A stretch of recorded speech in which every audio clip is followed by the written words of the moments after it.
Zelota, e de volta com mais uma História com Zelota, nossos encontros semanais às sextas, agora com horário fixo, dia fixo, sempre agora às 17 horas, hein? Horário normal, né? No horário de Brasília será às 18, enfim, mas vamos embora. Tenho muitos recados para dar antes de falar sobre Trajano, que foi o imperador que assumiu no lugar de Nerva, considerado como um dos melhores imperadores da história do Império Romano, por historiadores antigos e por historiadores modernos. Deixou realmente seu nome marcado na história, hein? Bom, para você que é novo aqui no canal, seja bem-vindo. Aproveita, se inscreve aí, dá um tapote na sineta para deixar registrado e receber as notificações dos vídeos. E também não esqueça de dar um tapote nesse like, hein? Compartilha com a galera. Gostaria de agradecer ao pessoal que está aderindo à campanha para se inscrever aqui. Já estamos em 41 inscritos, faltam 9 para chegar à meta, para eu soltar aqui o vídeo especial a respeito do Partido Zelota e a Revolução Judaica de 70, com todos os detalhes que eu não falei nos vídeos anteriores, né? Saí diluindo ali as histórias e os fatos nos outros vídeos. Outro recado para você que é dono de curso, de colégio, de escola, que você quer contar com os serviços do Zelota, estou à disposição. Entre em contato comigo pelo meu Instagram, @ozelota, e vamos bater um papo aí para algum projeto de uma palestra, alguma coisa que seja interessante, que você acha que eu possa ser útil aí no seu estabelecimento educacional. E também no meu Instagram eu estou publicando, sempre publico as capas dos vídeos, e estou recentemente, né, aderi a essa nova postura de estar publicando imagens que eu uso aqui nos vídeos e dando uma pequena explanação lá a respeito daquela foto, e sempre divulgando aí o vídeo anterior para que a galera vá lá e dê uma conferida, hein? Outro recado que eu quero falar agora aqui é um jabazinho, velho. Tem que rolar aquele jabá, né? Então é o seguinte, pessoal, você tá fazendo um TCC, tá quase arrancando os cabelos, velho, tá desesperado porque essa maldita BNT é uma desgraça que todo ano muda e você fica lá se quebrando todo para fazer, velho. A dica é o seguinte: curso TCC nota 10 do professor Tony Rocha. Esse cara aí sabe os segredos, hein? São 28 aulas que esse cara conta tudo sobre TCC, e também para quem vai fazer aí dissertação, para quem vai falar também de fazer algum artigo, escrever textos, todos os esquemas. Para você que vai começar a fazer o TCC, já vai fazendo ali do jeito certo, seguindo as orientações do cara. E também para você que já está fazendo, mas que já está aí meio que se desesperando, né? O preço é bem legal, vale a pena. O link está aí embaixo na descrição desse vídeo. Chega lá que tem aí a recomendação do Zelota, vou fazer o ataque do Zelota. Tem aí o tapote do Zelota de qualidade. Bom, então agora vou seguir aqui falando sobre Trajano. Para você que é novo aqui, já fique sabendo que os meus métodos são nada ortodoxos. Então eu falo com muitos detalhes. São vídeos aqui bem dinâmicos, com muitas didáticos, com muitas imagens, com mapas, etc. Hoje tem mapa, eu vou mostrar umas coisas aqui que são interessantes. Bom, falando sobre Marco Ulpio Nerva Trajano, esse imperador que reinou entre 90... Reinou não, imperou, né? O governou, que não tem mais rei em Roma. Faz tempo que o rato roeu a roupa do rei de Roma. Governou entre 98 e 117. Então já estamos entrando aí no século II, hein? Estamos mudando de século. E aí ele sucedeu o Nerva, que eu falei sobre ele na aula passada, hein? Tem todos os detalhes no vídeo.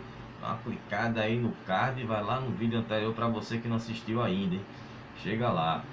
E ele nasceu na Espanha. Ele foi o segundo imperador romano que não nasceu na Península Itálica, ou seja, aquela região que vocês conhecem hoje como Itália, né? Aquela bota, que era o território original de Roma, né? Depois, com as expansões, foram expandindo demais. E aí ficou do jeito que eu vou mostrar hoje.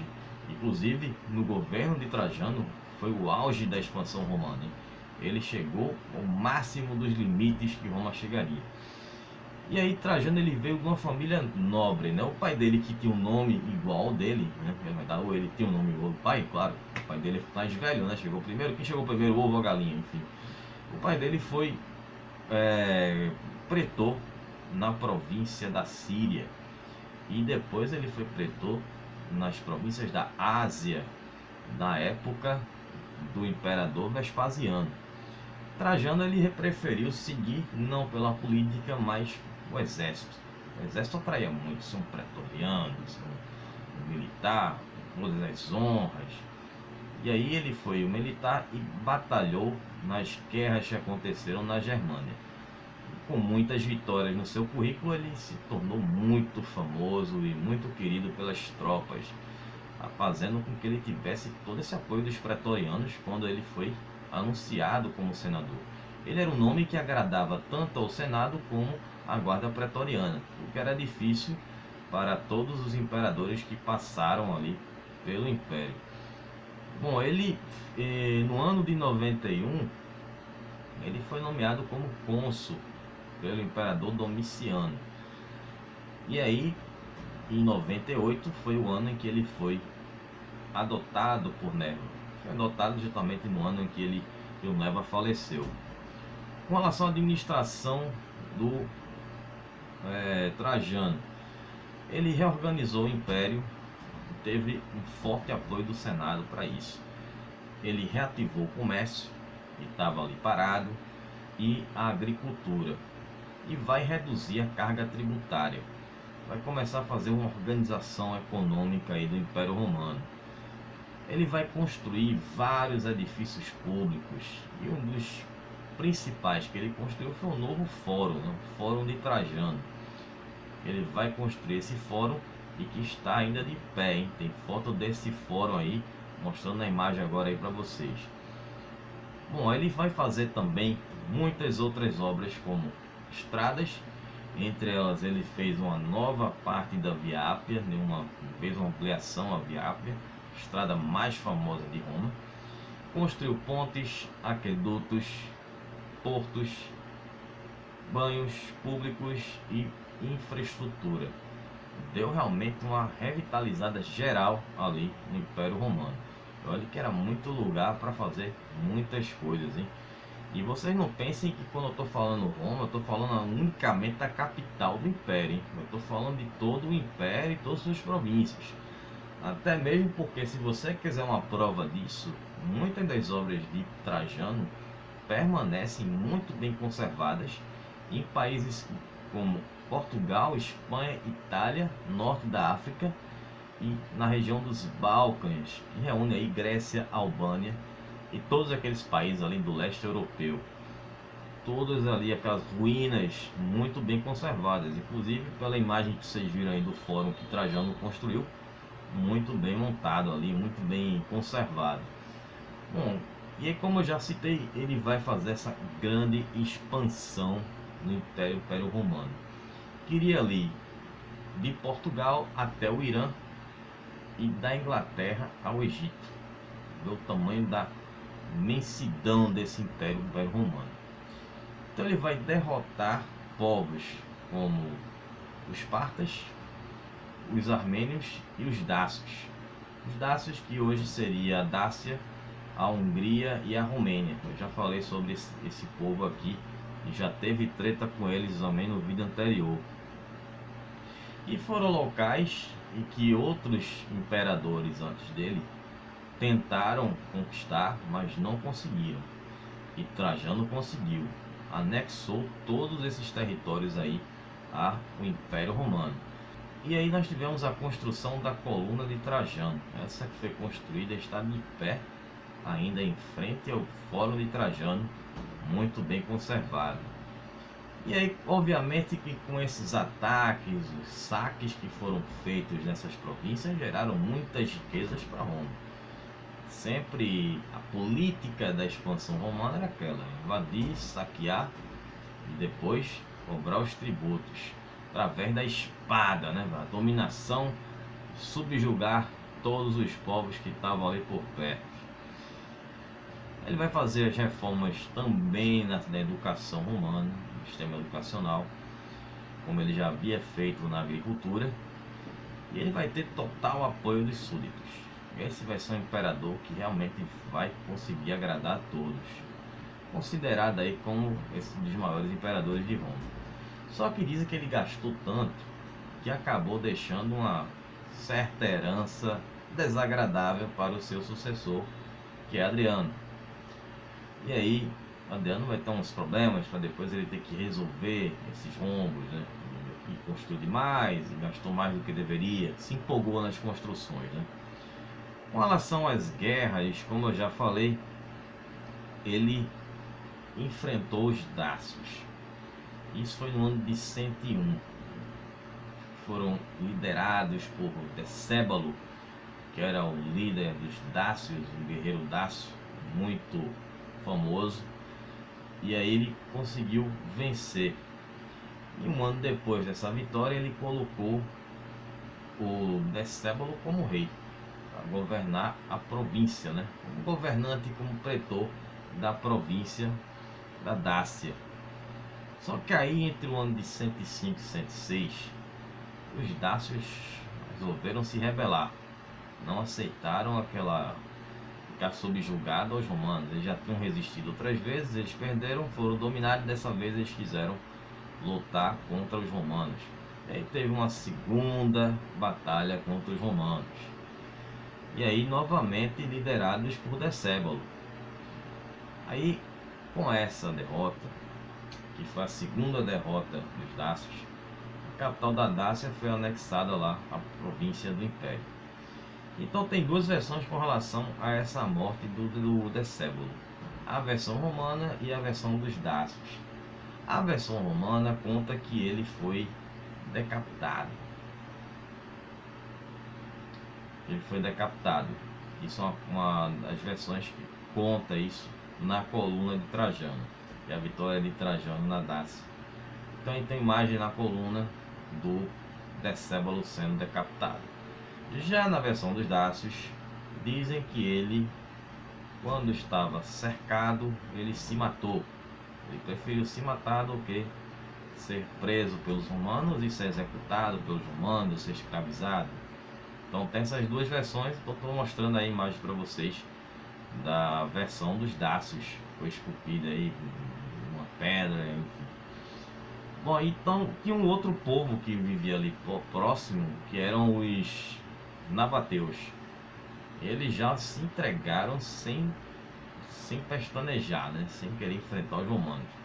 Eles sentiram ali que não conseguiriam vencer, eles eram os próximos da lista, então resolveram simplesmente se entregar com toda a bondade. E aí eles se tornaram ali a província da Arábia Pétrea. Então, no ano de 113 houve uma outra batalha que foi contra os partas. Então teve a vitória romana, mais uma vitória dos romanos contra os partas. E aí teve a anexação dos territórios da Armênia, da Síria, a Síria e a Mesopotâmia. E aí fez com que o Império Romano chegasse ao máximo da sua expansão. Trajano ele também desejava enfrentar os persas e anexar também a Pérsia ao Império Romano. Ele tinha a ambição de superar Alexandre o Grande, ou Alexandre Magno, o rei da Macedônia, e que tinha feito essa conquista. Ele também queria, só que aí ele passou já a ter uns problemas de saúde e desistiu dessa empreitada aí contra os persas. Bom, ele teve um governo bastante liberal, né? Ele deu liberdade aos senadores que já tinham recuperado ali as suas posses, recuperado muitas coisas depois da morte de Domiciano, do assassinato de Domiciano, durante o governo de Nerva. Que deu liberdade até demais, como eu falei lá naquele vídeo. Vão lá e dão uma sacada, hein? E aí ele instituiu o voto secreto. Como ele viajava muito, a intenção dele era estar sempre combatendo, estar em campo de batalha, os senadores ficavam governando Roma enquanto ele estava fora. Como ele tinha um apoio total, não existia risco de golpe, nem de um lado nem de outro. Então ele tinha essa tranquilidade para poder investir aí nessa questão da expansão. Ele vai ajudar os produtores agrícolas uma baixa taxa de impostos. E outra coisa que ele fez que nenhum imperador tinha feito foi ele vai ajudar crianças pobres, carentes que viviam nas ruas, e também estimulou o aumento da taxa de natalidade, que estava muito baixo naquela época. Estavam nascendo poucos romanos. Com relação a obras, ele tinha sempre a intenção de estar fazendo obras para não serem esquecidas, e foi realmente o que ele conseguiu fazer. Ele construiu a coluna dele, como eu disse, na frente do fórum, enaltecendo seus próprios feitos. Construiu teatros e circos, sempre está ali dando alegria ao povo, né? O estado do povo eram os circos. E aí contou com os serviços de um arquiteto chamado Apolodoro de Damasco, um arquiteto que era o melhor da época. Foi um cara que ajudou em muitas obras que Trajano fez, inclusive esse próprio aí Fórum de Trajano. E depois ele ainda vai continuar prestando serviços para Adriano. E aí Trajano também ele reconstruiu o Panteão, que havia sido construído por Otávio Augusto, uma obra também tipo faraônica, um prédio belíssimo que foi reconstruído por Trajano e também resistiu aos tempos de hoje. E aí Trajano, que era um amante das batalhas, acabou vindo a ter um ataque cardíaco voltando de Parta, no ano de 117. Só que antes dele morrer, ele adotou Adriano, que era sobrinho dele. Só que existe um rumor de que ele não chegou de fato a adotar o Adriano porque não deu tempo. Ele não pensou em adotar ninguém, ele estava tão focado nos combates, na expansão, que foi uma adoção pós-mortem feita pela viúva dele, chamada Plotina, viúva de Trajano. E aí o Adriano acabou sendo empossado lá pelo Senado, aclamado pelo Senado como o novo imperador romano. Esse também teve muitas obras, muita coisa que ficou até hoje. E aí, com relação ao legado de Trajano, ele se tornou realmente firme na história, sendo falado mesmo 19 séculos depois da morte dele. Dando aí todas as histórias a respeito dele, com tantos detalhes e todas essas obras que ele fez. Ele é considerado como um exemplo de um bom governante. Então, os romanos senadores, quando um senador, um imperador, ele era aclamado, eles falavam a seguinte frase em latim: Felicio Augustus Melior Traianus. Seria em português: sorte de Augusto e melhor que Trajano. Que era a forma como os senadores desejavam ali a um novo imperador, para que ele tivesse a sorte de Otávio Augusto, que ele fosse melhor do que Trajano. Olha o desafio, hein? Será que alguém conseguiu? Vamos ver aí, né? Aí também na Idade Média, os contos medievais dizem que o Papa Gregório I, através de uma intensa invenção divina, ressuscitou Trajano e o converteu ao cristianismo. Olha só a história. Batizou ele na fé cristã, como dizem os contos medievais, né? Isso é um assunto que a gente vai chegar lá futuramente, falando sobre a Igreja Católica na Idade Média. É muita história. E aí também tem o Tomás de Aquino, né? Que é um teólogo e tal, que disse que Trajano era um pagão virtuoso. Ele também vai ser citado no livro A Divina Comédia, que é um clássico, né? Que de comédia só tem um nome, né? Escrita por Dante Alighieri. E dizem que Dante, em sua viagem, na sua passagem pelo inferno, entre os ciclos do inferno, em uma das prisões ele encontra Trajano, que é onde ficavam os pagãos virtuosos. Isso aí é muito interessante, essa obra do Dante Alighieri. Eu acho que já deve ter ouvido falar. Quem não leu já deve ter pelo menos ouvido falar a respeito da Divina Comédia, um grande clássico ali do Dante Alighieri, que ele usa uma história de um fato que aconteceu na vida pessoal dele como inspiração para escrever um livro, né? que perde a sua mulher amada e vai atrás dela e entra até no mundo de Hades, vai até o inferno, atravessa todos os ciclos do inferno e aí em busca da sua amada até chegar aos Campos Elíseos. Jornada longa, hein? Bom, então dei todos os recados. Aliás, antes que eu me esqueça, muito obrigado agora que se inscreveu no canal, hein? Já chegamos agora a 41 inscritos. Estamos seguindo rumo aí aos 50, hein? Chegou aos 50, eu vou fazer aquele vídeo especial falando sobre a fundação do Partido Zelota e sobre a Revolução Judaica de 70. Então, vou ficar por aqui. Não deixe de me acompanhar lá no Instagram, meu @zelota. Eu vou estar sempre lá postando todo dia alguma coisa relacionada aos vídeos, hein? Um abraço, Zelota, e até semana que vem. Falou, pessoal.